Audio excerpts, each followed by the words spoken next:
आज की बड़ी राजनीतिक खबर संसद से है, जहां केंद्रीय राजनीति में उस समय बड़ा दिलचस्प घटनाक्रम देखने को मिला जब हाल ही में केंद्रीय शिक्षा मंत्री के पद से इस्तीफा देने वाले धर्मेंद्र प्रधान पहली बार संसद पहुंचे। इस्तीफे के बाद संसद में उनकी मौजूदगी में उनके एक बयान ने राजनीतिक गलियारों में बड़ी चर्चा छेड़ दी है।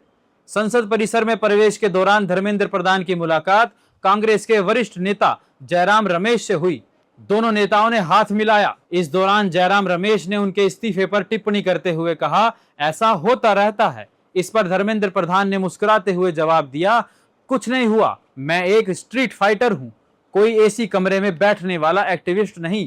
प्रधान के इस बयान को उनके समर्थक राजनीतिक संघर्ष और आत्मविश्वास का संदेश मान रहे हैं, जबकि विपक्ष इसे अलग नजरिए से देख रहा है। संसद के मकर द्वार पर बीजेपी और एनडीए के सांसद उनका पहले से इंतजार कर रहे थे। धर्मेंद्र प्रधान के पहुंचते ही धर्मेंद्र प्रधान जिंदाबाद के नारे भी लगने लगे। सांसदों ने उन्हें शॉल और पारंपरिक टोपी पहनाकर सम्मानित किया। इस दौरान धर्मेंद्र प्रधान ने हाथ जोड़कर सभी का अभिवादन स्वीकार किया। बीजेपी के एक सांसद ने प्रतिक्रिया देते हुए कहा कि शायद ये पहला मौका है जब किसी केंद्रीय मंत्री के ऊपर कोई व्यक्तिगत आरोप न होने के बावजूद भी इस्तीफा दिया गया है।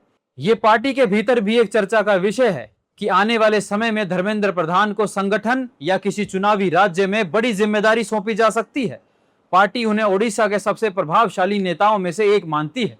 हालांकि संसद के बाहर माहौल अभी भी शांत नहीं था। विपक्षी सांसदों ने धर्मेंद्र प्रधान के संसद पहुंचने पर नारेबाजी शुरू कर दी।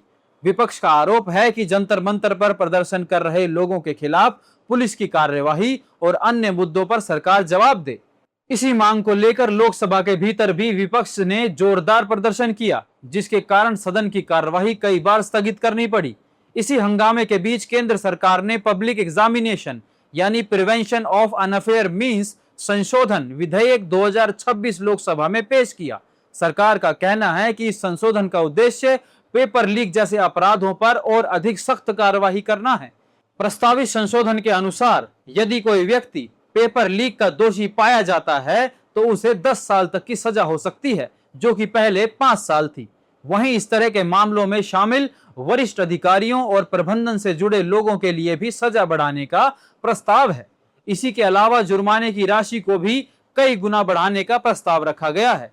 संगठित अपराध से जुड़े मामलों में और भी कड़े दंड का प्रावधान किया गया है।